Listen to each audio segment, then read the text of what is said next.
ورزشکار تاجیک خسروخان رحیمов در وزن 57 کیلوگرم در چمپیونات آسیا اوید با بوکس میون جوانان تا 22 ساله که در شهر توشکند جمهوری ازبکستان جریان دارد با نماینده قرقیزستان ژاکشیلیکوم تیلکوم مبارزه کرد. در این نبرد مجزن قرقیز خلاف قاعده این نمودی ورزش عمل کرد و در نتیجه با قرار داوران غلبه نصیب ورزشکار ما گردید. بعد این پیروزی خسروخان رحیمов راحت مرحله نیم نهایی را به دست آورد.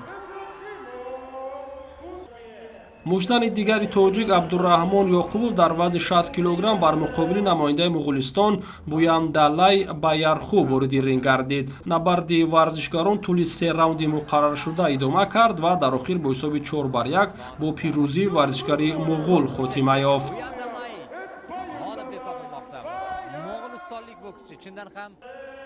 در وزن 63 کیلوگرم تاجیکستانро فیضعلی غلامов نمایندگی کرد. او در رقابت اول خود با مشزن مغولستان توگولدور بیامباتسوگ قوا آزمود، اما هنر و مهارت ورزشکار ما در این دیدار با حریفش برابر نشد و با حساب 5-0 دچار باخت گردید.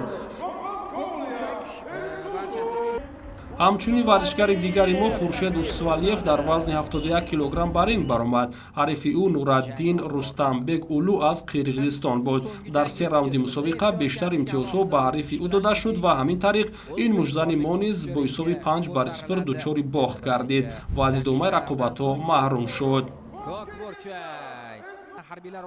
давлат болтаев бошад дар вазни 92 килограм бо варзишгари мизбон ҷавоҳир тағоимуродов майдондорӣ намуд. дар охири мазкур мужзани мо бо маҳорати баланд дар 3 раунд нисбати ҳарифаш бартарӣ бештар нишон дод.